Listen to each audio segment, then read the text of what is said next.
Yeah, I think so. As we mentioned earlier, so I think the most important thing when it comes to red wine making is all about balance. And for me, some of the best red wines I've ever had in my life is complexity, but also meeting balance. Starting off with this is, at Babylonstoren, we've got all these different elevations where we plant our vineyards. So starting off at 150 meters up to 650. All these blocks and grapes and cultivars will, ripen at different stages. What we'll do is we'll monitor them. So you go into the vineyard, you do a bunch sample, we squeeze out the juice, and we can measure it with a bulling meter or Brix meter, where we'll see the density of the sugar. And, looking at that and also the acid and the pH, we can decide when to pick, also tasting the grapes as well. And then obviously finding that perfect spot of picking. So that only comes with experience of, a few years. They jokingly say a winemaker needs to be at a cellar for at least 5 years to know the vineyards.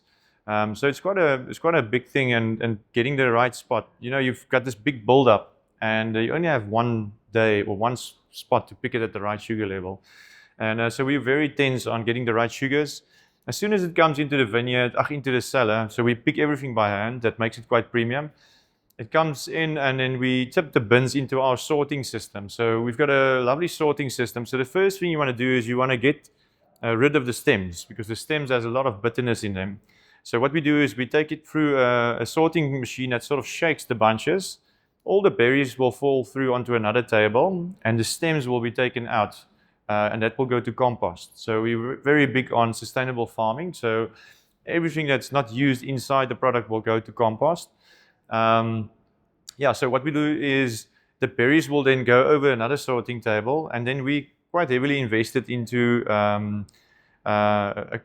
machine that we call the optical sorter. So what happens is the machine takes like millions of photos in a second, and we can set the machine that if you want green stuff out, it will select it and shoot it out. It's really amazing to see. So we only sit with the dark black berries that will go into the tank. So beautiful optimum ripeness. We call the other stuff we don't want mog. It's like material other than grapes. We call it mog. So we don't want all the mog will go to compost.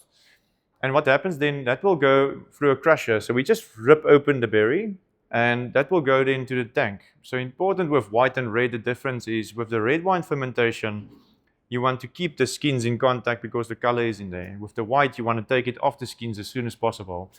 And what happens is, as soon as it goes into the tank, it will make the tank very cold. So you want to sort of reduce the oxidation. And the warmer the product will be, the more easily it will oxidize.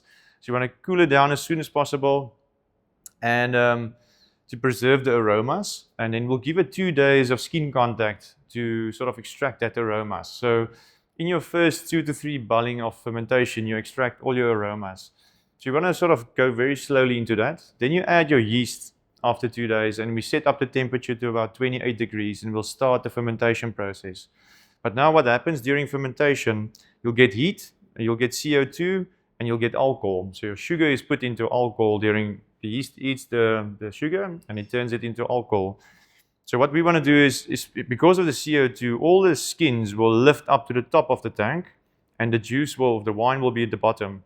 So what you regularly want to do is you want to pump the wine up and also on top of the skins, and then punch the skins into the wine. That's what we call a pump over and a punch down. So we do that roughly 4 times a day. Some wineries do it more, some do it less. It all depends on the winemaking style. So what we want to do with that is we want to extract the tannins, and we want to extract the color to, in the end, get a beautiful wine that has all those balances of color and lovely, lovely tannins. So after fermentation, we keep it on the skin. We call it post-fermentation. So after post-fermentation, we extract lovely tannins that gives you that mid-palate in the wine. And then after that, it will go through its second fermentation. It's called malolactic fermentation. But then we also, before malolactic fermentation, we remove the wine from the skins. And then the clean wine will go through malolactic fermentation, and then it will be put in barrels, where it will age for a total time of 12 months for the barbel, or 18 months for the Shiraz and the Cab, or 24 months for the Nebuchadnezzar.